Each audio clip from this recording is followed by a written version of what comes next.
Boa noite.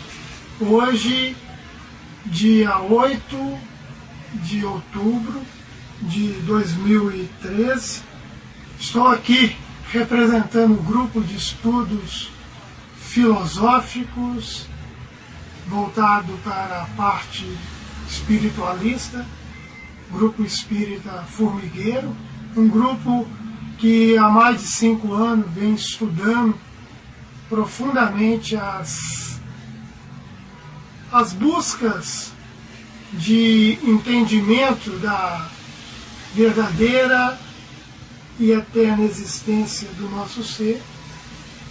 E hoje nós falaremos de um tema muito polêmico, um tema que desde já estamos procurando avisar que não estamos fazendo apologia contra a religião, contra qualquer religião, estamos simplesmente tendo a condição de dar um palpite, dar uma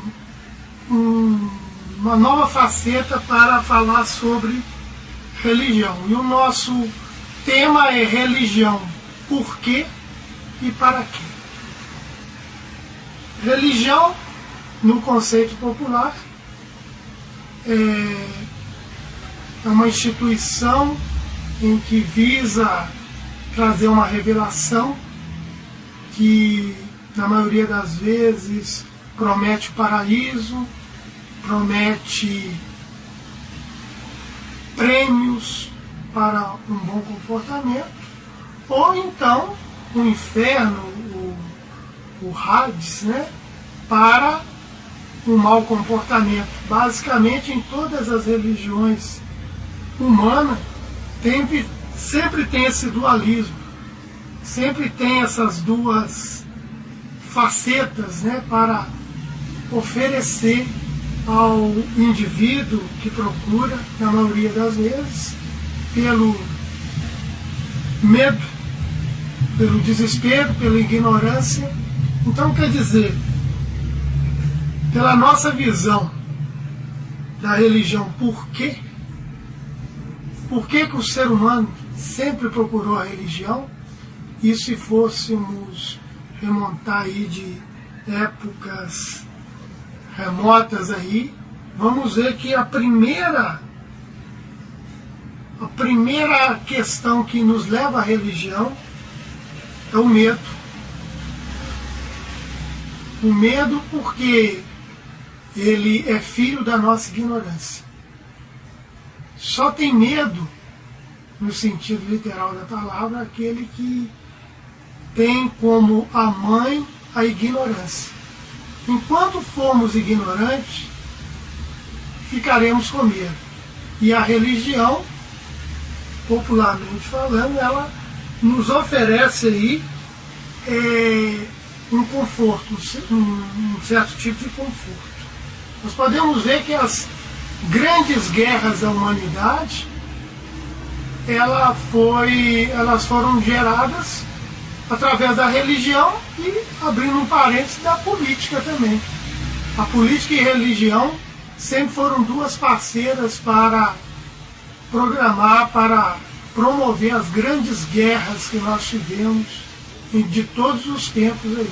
Desde que conhecemos, nos entendemos por gente, religião e política foram as maiores geradoras de guerra. Então, um dos porquês da religião aqui na face da Terra é esse contrassenso de promover guerras. Países de religião X não combinam com países de religiões Y, e aí geram essa guerra. E para existir religião e política hoje, tem 3 aspectos fundamentais: mentira, medo e miséria. Os 3 M's que acompanham a nossa humanidade, não é isso? A mentira, ela tem como base Eva.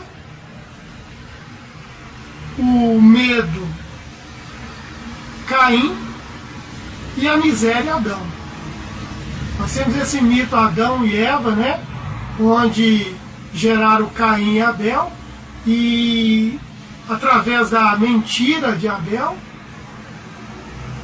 do medo de ofertar ao Senhor o melhor dele que podia, ele mata Abel, ele consome com Abel. E nesse mito aí, o Caim, o pai da mentira, é a nossa ramificação, é a nossa raiz que temos aí.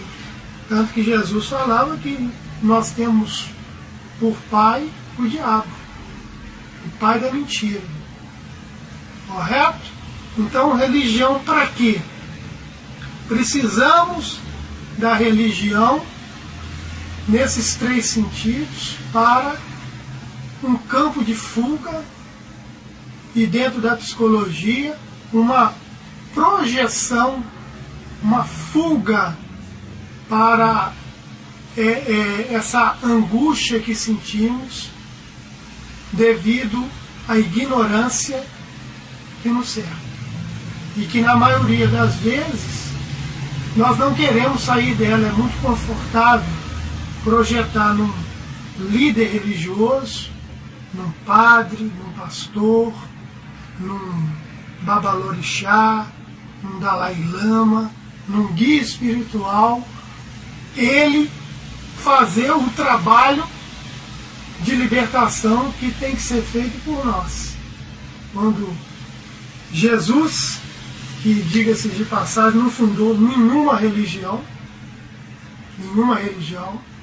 Jesus hoje é usado como franquia por várias religiões aí. Jesus, ele nos dá esse exemplo, João 8,32. Conhecereis a verdade, e a verdade vos libertará. Ele não fala, eu vou conhecer a verdade para você e você vai se libertar. Eu tenho que conhecer a verdade, eu tenho que ter coragem, eu tenho que ter informação, é isso? Eu tenho que sair da minha miséria de conhecimento para conhecer essa verdade e realmente entrar na rota da minha libertação. Porque, na verdade, religião não liberta ninguém. Religião é uma prisão que nós mesmos nos trancamos e não queremos julgar, não queremos abrir a chave. A chave está no nosso bolso, dentro dessa cela chamada religião, e nós não queremos sair, porque é confortável. As pessoas estão ali, os chefes estão ali, os líderes estão ali para fazer tudo para mim. Correto? A religião, como a política, ela vive de leis, de regras, de combinados. Não é isso? E vale a gente falar uma frase de Bismarck, o grande chanceler alemão, que falava que duas coisas que não se deve, que não é bom ver como se faz: leis e salsichas. Não devemos ver fazendo. Salsicha, nós adoramos o cachorro quente aí, não é isso? É bom que a gente não veja como é feito. E também ele faz uma alusão às leis, às regras que são feitas aí. Porque, na maioria das vezes, esses grandes líderes, tanto políticos como religiosos, né, eles querem o poder, custe o que custar. E nós sabemos isso dentro do campo da psicologia, que o poder, custe o que custar, é para suprir, é para camuflar os nossos complexos, principalmente o complexo de inferioridade. O poder, tanto político como religioso, ele nos dá essa condição, esse campo de fuga, para podermos suprir o nosso complexo de inferioridade, seja ele no campo que for. Então, na maioria das vezes, o grande líder político e religioso é um complexado. Ele quer aquele poder para suprir a sua frustração, a sua angústia de inferioridade. Isso é fato, basta a gente pesquisar os grandes líderes aí e ver com facilidade detectar o ponto de inferioridade que ele está suprindo com ou a religião ou a política.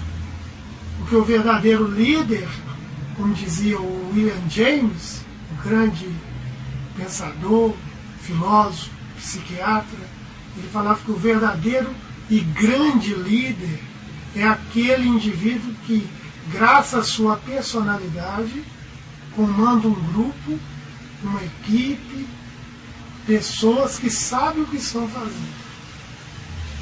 Na maioria, os grandes líderes religiosos, os grandes líderes políticos comandam pessoas que não sabem o que estão fazendo. São, como diz os nossos companheiros do Evangelho, né, são pessoas de cauda, não são pessoas de cabeça. São pessoas que têm que ter um representante para fazer o que diz respeito a ele fazer.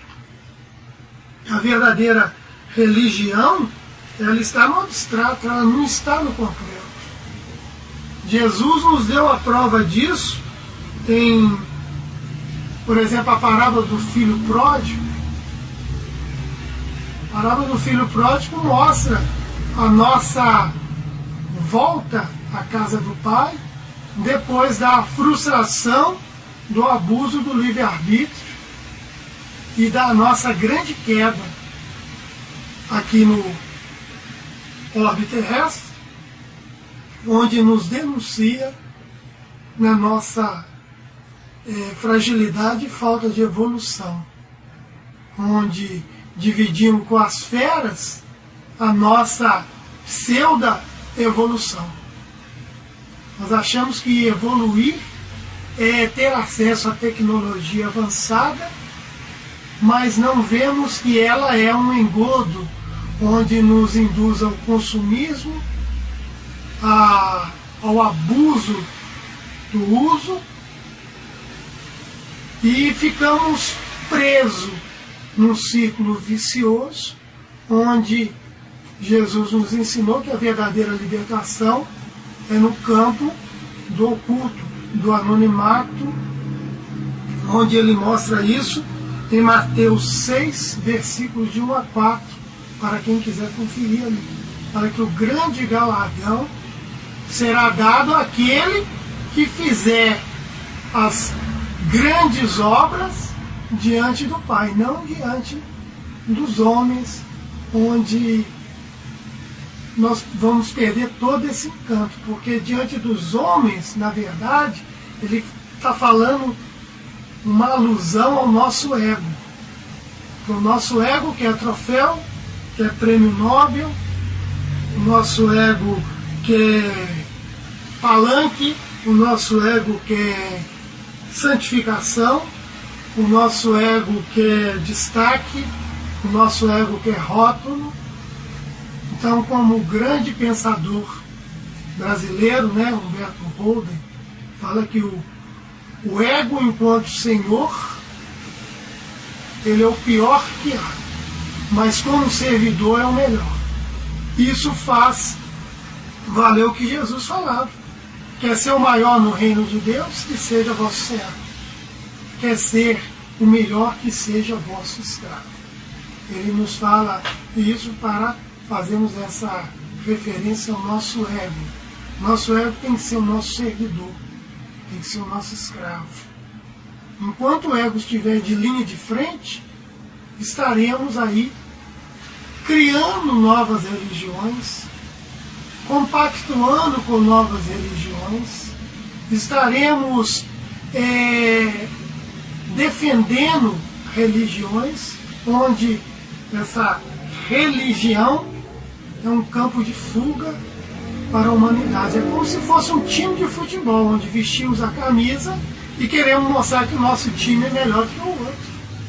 Que o nosso time é o que é o campeão, o nosso time é que tem o dom da salvação. Não é isso? Nós queremos falar que a nossa religião é que está certa, a nossa religião é que dá a salvação, é que nos leva ao caminho do Pai. Não é isso? E nós sabemos que a filosofia ela tem uma vantagem que ela nos dá a liberdade de questionar.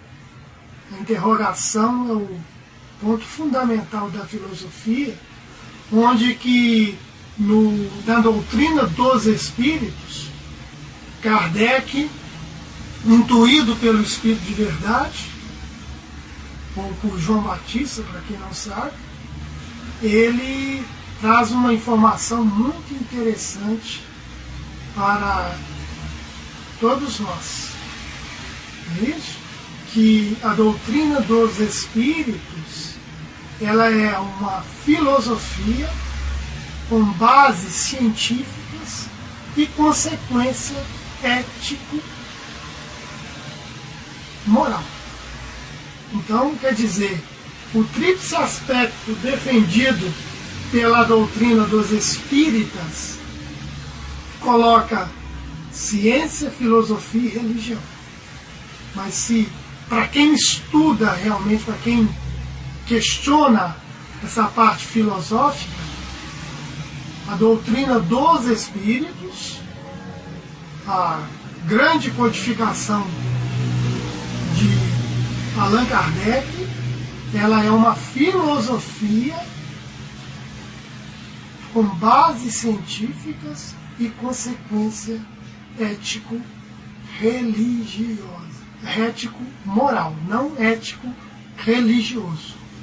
Que a ética religiosa, ela tem o poder de criar o dogmatismo. E o dogmatismo, ele é inquestionável. Ou você aceita, ou você está fora daquela religião.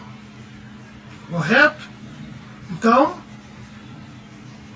nós sempre questionamos os nossos companheiros evangélicos que gostam de levar a Bíblia, o Evangelho ao pé da letra, uma passagem em Mateus, no capítulo 10, versículo 8, onde Jesus lá, categoricamente, traz a informação de limpai os leprosos, curai os doentes, expulsai os demônios, dá de graça o que de graça recebeste. Então essa é a verdadeira base da ética com consequências morais. É isso? Não tem nada de, a princípio, uma ação externa nesse dizer de Jesus. Esse limpar o leproso está dentro de nós. Limpai os leprosos, as nossas imundícies mentais. Curai os doentes, curai as nossas doenças internas que não temos coragem de dizer. Correto? Expulsai os demônios. Os demônios estão dentro de nós mesmos. Expulsai os demônios, expulsai os nossos egocentrismos. Dá de graça o que de graça recebeste. Essa esse quarto mandato de Jesus é na divulgação, é na informação de quando despertamos para as realidades do mundo perispiritual. E ainda não é nem espiritual, ainda que não temos evolução para isso. Que está ligado diretamente à chamada mediunidade intuitiva, onde muitos aí abusam, dizendo que são missionários, que são escolhidos de Deus para guiar uma humanidade sofrida. Correto? E nós contestamos isso falando que não. Nós temos que dar de graça isso, não ludibriando as pessoas, mas sim trazendo para elas o despertar, o direito de raciocinar por si. Como o Buda falava, seja sua própria luz. Ande por sua própria luz. Eu posso andar sob a luz do outro, mas para minha evolução é só com a minha luz. Faça-se luz diante dos homens para que possa ver suas grandes e boas obras. Já dizia Jesus também. Dentro disso, nós vemos que a responsabilidade, ela não pode ser julgada em cima dos outros. A responsabilidade é nossa. A própria palavra responsabilidade já diz isso. Responsabilidade. Responsabilidade. Então, estamos aí trazendo para quem estiver nos escutando um instigamento para o raciocínio próprio. Nós queremos pessoas com formação de opinião. Hoje, essa informação que futuramente estará na internet, hoje vemos os nossos filhos, os nossos conhecidos, em contato com a internet, quase que 24 horas, nós podemos afirmar que nós estamos num grande lixão. A internet hoje é um grande lixão. Inclusive esse vídeo, para quem tiver acesso a ele, pode achar isso um lixo. Pode achar isso um monte de entulho para quem está nos escutando. Mas o que fazemos com o lixo? Isso não simplesmente jogar fora, não. Se jogar o lixo fora e não reciclar, aí ele vai criar um churume e vai piorar mais a situação. Então nós temos que reciclar. Então recicle esse lixo. Não é isso? Quem estiver achando que estamos falando lixo, recicla. Pensa por si. Vença essa barreira de dogmatismo. E o que eu estou falando hoje aqui pode ser também um desafio para alguém pensar o contrário. E ter a coragem também de falar a sua opinião, que não concorda com a trivialidade que está no mundo há tanto tempo, falando que é a porta de libertação, a porta de salvação dessas religiões que existem. Nós vemos religião hoje como um grande comércio. Jesus, Buda, Lao Tse, Krishna, etc. São grandes franquias, Maomé, são grandes franquias para religiões que existem e que estão surgindo cada dia mais. Brotam do chão assim a cada dia, cada uma trazendo a sua verdade, fazendo a sua propaganda para a sua libertação. E muitas comercializando, contrariando até a maioria, né, que tem como base Jesus, o dai de graça o que de graça recebeste. Grandes líderes aí com salários, ganhando uma quantia generosa, em nome de Jesus, em nome de grandes líderes espirituais que aqui estiveram na Terra, e nesse sofismo, né, nessa sofismação, tentando mostrar que religião X, Y e Z é que tem a religião a sua salvação. Grandes pensadores como Karl Marx foram hostilizados. Karl Marx, com a célebre frase dele, né? A religião é o ópio da humanidade, o ópio do povo, e ele não falou nenhuma besteira. A religião, a gente pode fazer essa alusão como uma droga, como algo que deixa a sua dependência, como uma droga que deixa a dependência química. A religião deixa a sua dependência porque ela vem nos rechaçar a maneira nossa de raciocinar. Uma religião, um grupo religioso, já está tudo pensado. Você tem que simplesmente adequar aquelas regras. Senão você é visto com maus olhos. Você não faz parte daquele combinado. Hoje, no meio espírita, já temos isso aí.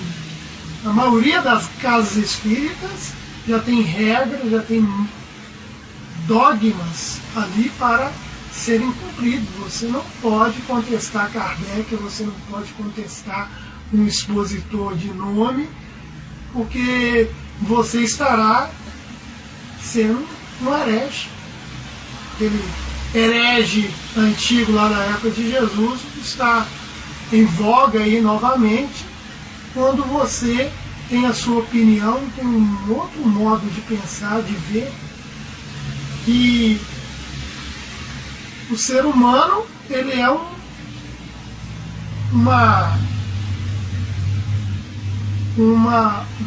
grande ponto de experiência aqui na Terra. Nós não somos seres humanos vivendo uma experiência espiritual, não. Não. O que verdadeiramente somos está vivendo uma experiência humana. Somos simples ratos de laboratório, como diz o nosso grande companheiro Zé Miranda, né? Somos ratos de laboratório, somos a experiência de nós mesmos. Nós temos que viver essa experiência profundamente.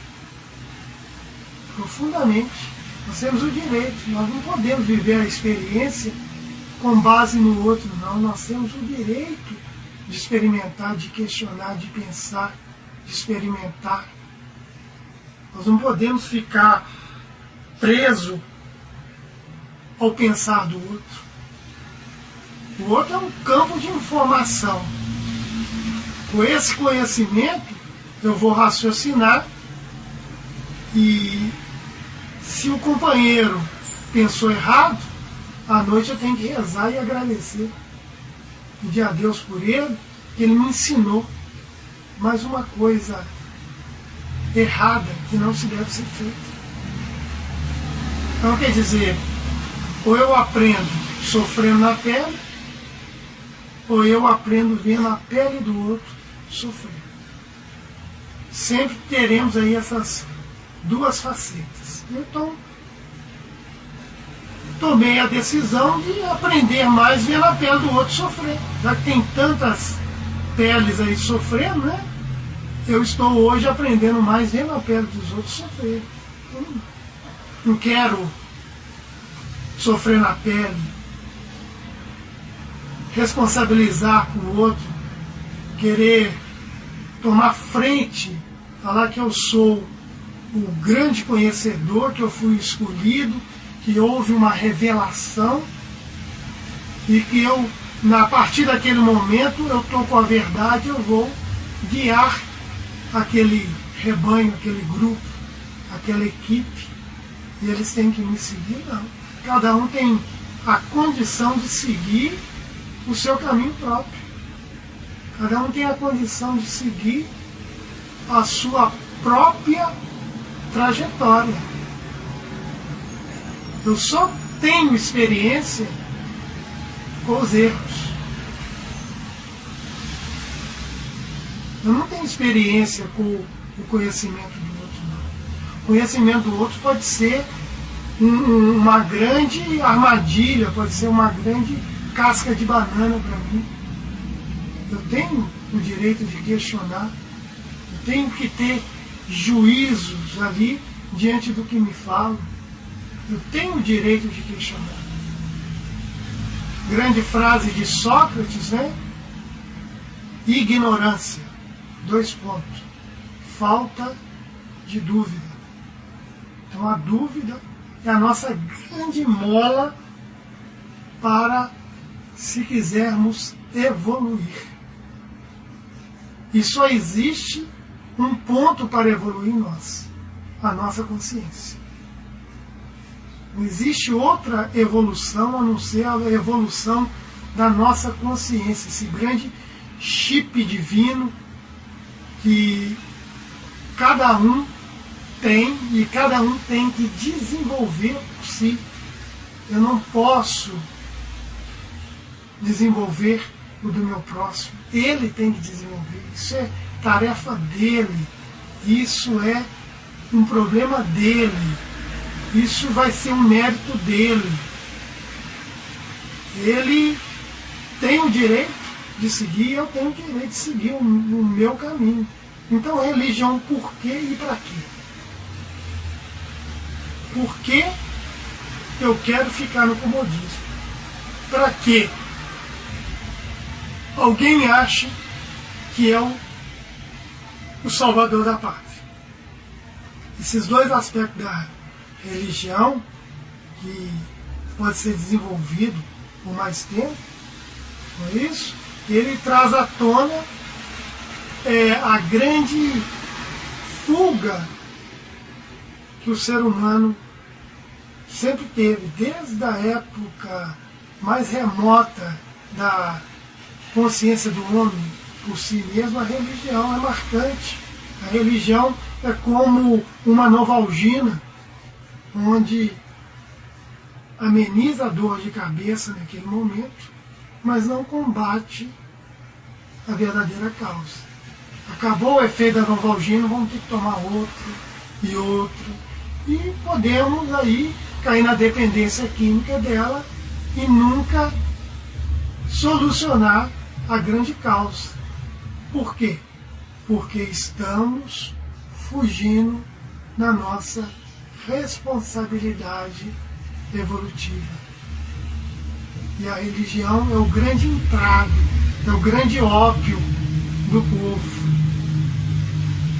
Podemos ver aí as grandes massas que buscam religiões, não é isso? Podemos lembrar aí do Nelson Rodrigues, o grande jornalista Nelson Rodrigues, que falava que toda unanimidade é burra.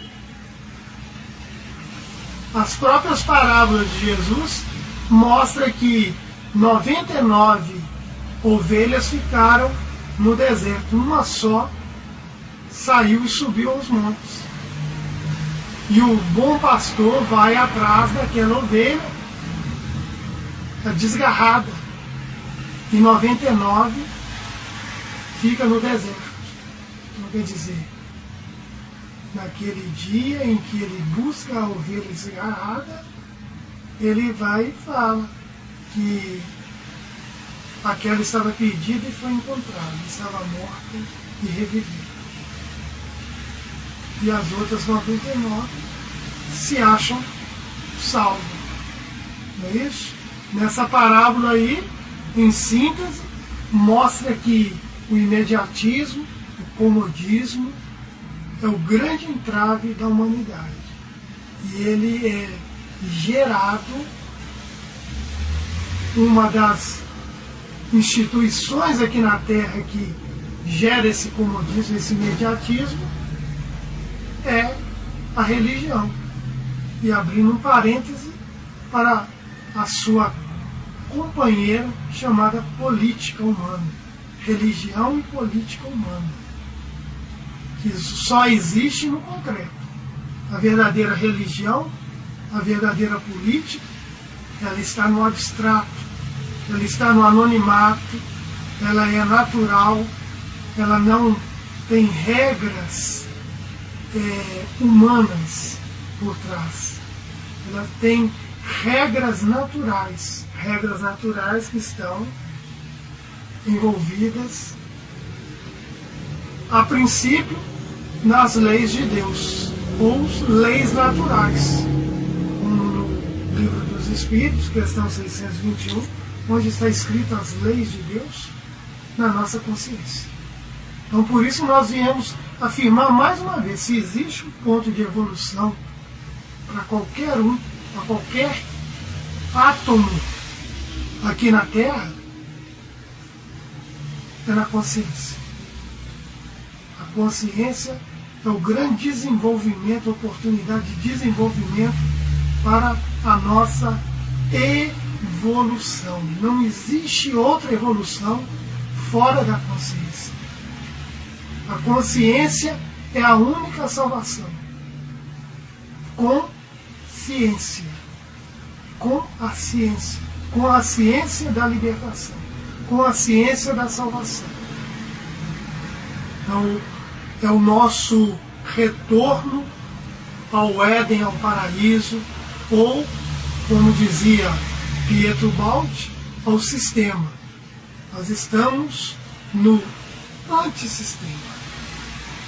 A parábola do filho pródigo, quando ele perde a sua parte da herança, essa parte da herança como um todo é o livre-arbítrio, onde ele desce, ele vem na sua descida de busca de querer ser um Deus, não é isso? E na sua exacerbação, no seu gasto excessivo, ele chega no ponto máximo, onde ele tem que tratar dos porcos para ter um lugar para dormir, para se abrigar. E ali começa a dividir as bolotas com os porcos para se alimentar. E aí, no ápice do seu sofrimento, ele cai em si e lembra da casa do pai. Aquela saudade. Não é isso? Meu filho, por que você não ficou aqui do meu lado? Não, eu quero se mandar, eu quero. Sei como é que é o rei mandão aí.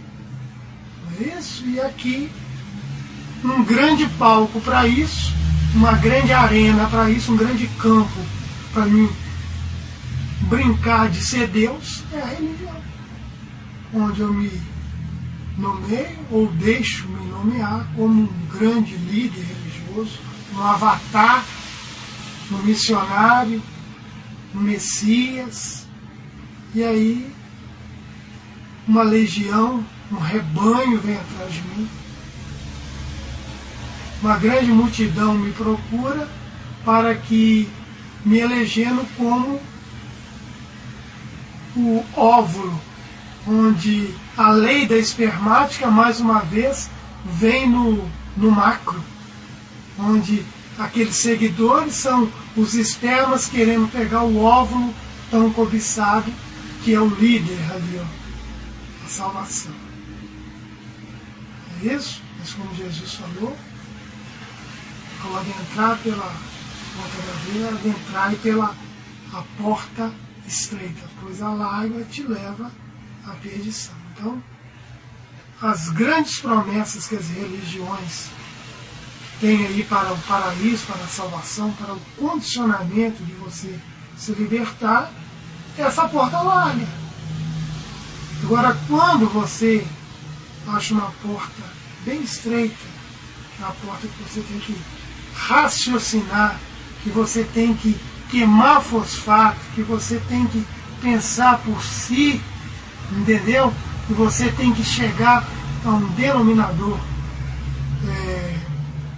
comum, onde você tem que decidir por você. Essa é a porta bem estreita que nós temos que passar. Aí não tem fuga. Aí você tem que encarar a sua responsabilidade. Você tem que a grande oportunidade de trilhar um caminho por si, com méritos. Aí você vai ter um grande campo para exercer essa pérola tão cobiçada chamada amor, que aqui na Terra poucos conseguiram colocar em prática. Por exemplo, Jesus, não é isso? Com muito sacrifício ele conseguiu isso. E deixou aí um legado, deixou muitos ensinamentos em forma de parábolas, bem enigmático, para que possamos descobrir essa grande chave, essa grande tônica para a nossa evolução. Dentro disso, temos que combater o imediatismo, aqueles campos até filosóficos, científicos, religiosos, que nos dá o imediatismo de salvação instantânea, de melhorias imediatas. Fizemos aí grandes assassinos, grandes criminosos que entram numa penitenciária com um crime hediondo e no outro dia está convertido a uma religião XY e com o preceito, com os dogmas daquela religião, já estão libertos para uma redenção espiritual maior. O instantâneo. Então, quando estamos diante do instantâneo, do imediato, do muito fácil, nós temos que desconfiar. Religião, gente, religião é uma novalgina. O que estamos apresentando para vocês, o que estamos convidando para vocês virem raciocinar, trilhar um caminho por si, já não é uma novalgina mais. É uma quimioterapia, é uma autoquimioterapia que você vai fazer com você. Encarar a realidade, querer mostrar a sua cara, entendeu? Mostrar que não existe salvação instantânea, não existe imediatismo para quem realmente quer evoluir. É difícil? É. Impossível? Também não. Mas a verdadeira libertação se dará no campo do anonimato, onde suas obras serão feitas ali no anonimato. Você e Deus. É isso? Como Jesus em João 15:1 fala: eu sou a videira verdadeira e o meu pai o lavrador. Ele está falando de uma condição íntima, de uma condição dele, essencial. Nós somos essências. Nós não somos o supra-sumo, nós temos uma essência que terá que ser desenvolvida para o bem. Mas não podemos servir dois senhores ao mesmo tempo. Ou somos destruidores ou somos construtores. Tanto um como o outro pode ser positivo ou negativo. Eu posso ser um construtor do mal. Eu posso ser um destruidor, destruindo tudo aquilo que é mal, para depois me tornar um construtor no bem. Mas para isso eu tenho que ter coragem. Eu tenho que quebrar paradigmas. Eu tenho que sair do campo do medo. Eu tenho que sair do campo da mentira. Eu tenho que sair do campo da minha miséria de conhecimento. Eu não posso esperar do outro a salvação. A salvação está dentro de mim, na minha consciência. As leis estão na minha consciência. Esse chip que eu tenho que desenvolver, que só cabe a mim desenvolver. Einstein dizia que o Deus dele era o Deus de Spinoza. Spinoza falava que a natureza é a alma de Deus. E Einstein, também preocupado com o que tanto a política como a religião, como nós falamos, gera guerra, não é isso? O Einstein, certa feita, foi questionado se ele teria uma previsão para a Terceira Guerra Mundial, como seria, que tipo de arma seria usada na Terceira Guerra Mundial. Ele falou que a Terceira Guerra Mundial ele não sabia, não tinha certeza de arma nenhuma que seria usada. Mas a Quarta Guerra Mundial, o que restaria para guerrear seria paus e pedras. Paus e pedras. Então, quer dizer, destruição pode ser a nossa salvação. As grandes catástrofes que existiram foram vistas como destruição em massa, mas não. É uma grande oportunidade para a transformação. Não tem como destruirmos nada. Podemos estar construindo de uma forma dolorosa, burra, sem raciocínio. Ou podemos raciocinar no bem e criarmos um campo de libertação mais inteligente, usando a consciência. E não a ciência, e não a religião, e não a sofismação no campo da filosofia. Podemos usar a consciência de forma consciente. Nosso inconsciente é um gigante adormecido, onde está toda a nossa trajetória. Já está tudo traçado, já tem tudo ali. Já teve que desenvolver. Temos que fazer do nosso consciente um Davi para jogar funda no meio da peça desse grande gigante chamado inconsciente, esse Golias, essa força aí, e trabalhar ela com inteligência. Trabalhar com inteligência. Desenvolver a nossa inteligência para o bem. Igual falamos, a astúcia no bem é a inteligência que amadurece. A astúcia no mal é a inteligência que apodreceu. Jesus não falava gentil como a pomba e astuto como a serpente? Então quer dizer, sentimento e razão se casando.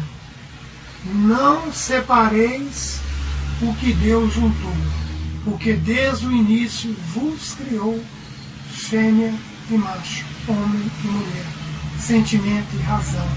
Não criou você homem e ela mulher, não. Vos criou sentimento e razão. Esse fêmea e macho, homem e mulher, está dentro de mim. Eu tenho que juntá-los, eu tenho que fazer esse casamento dentro de mim. Tenho que fazer fortalecer esse laço. Religião, sentido literal, sentido etimológico, religare. Religare do latim quer dizer fortalecer o laço, não é religar algo que rompeu. Nós afrouxamos o laço. Hoje nós temos que fortalecer esse laço. Esse é o verdadeiro sentido da religião no abstrato. Fortalecer o laço. Evoluir. E evoluir não é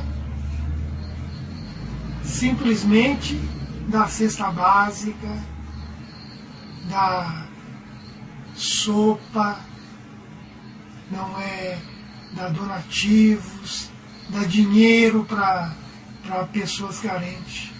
Isso não é condição de salvação.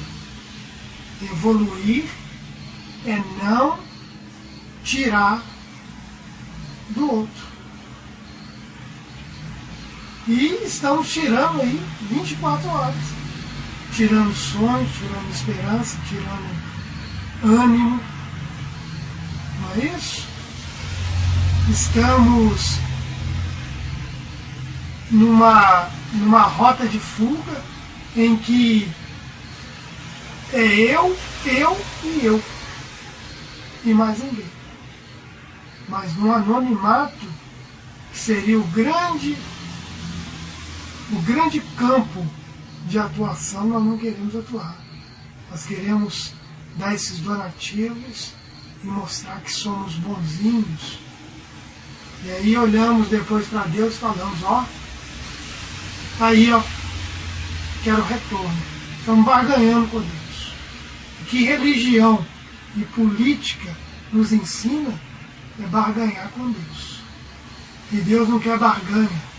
Deus não quer barganhar com ninguém. Deus quer sócios.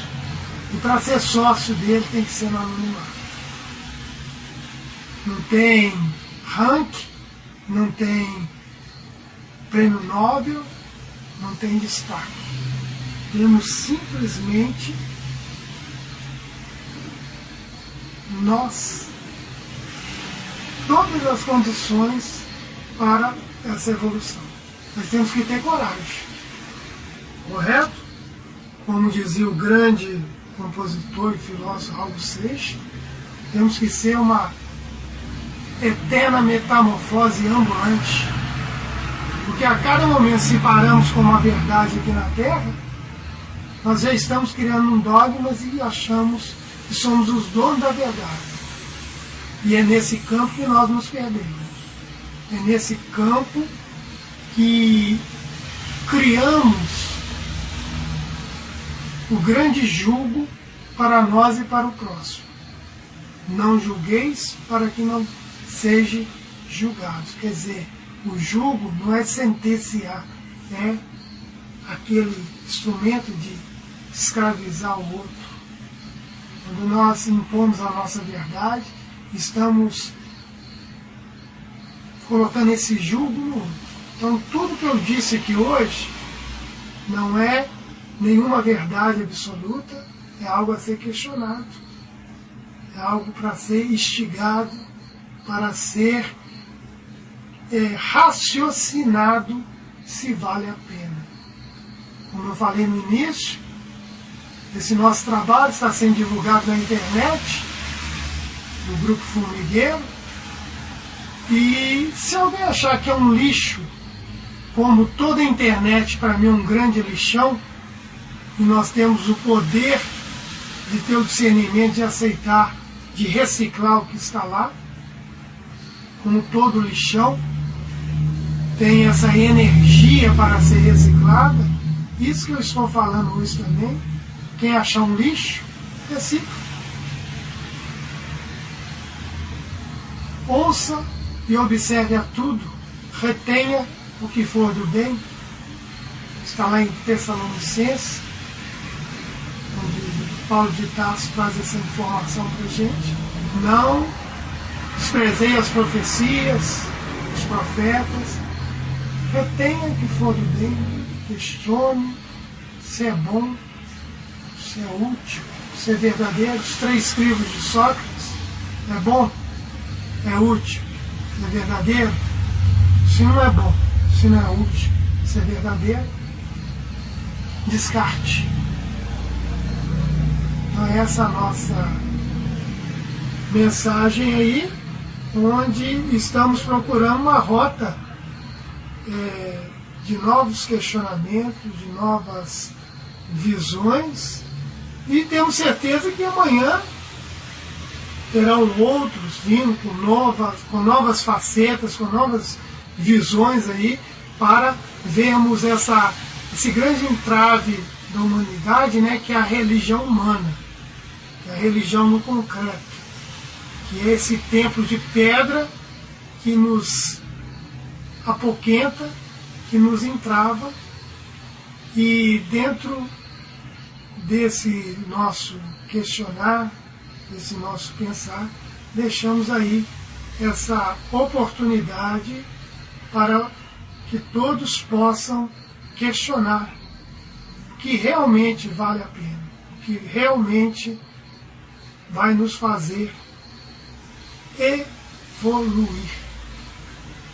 E volto a repetir, se alguém souber de outra coisa que evolua a não ser a nossa consciência, estarei disposto a debater com ele. No mais, muito obrigado, luz e paz para todos que, com todo respeito, nos assiste e que tenham grandes questionamentos para frente.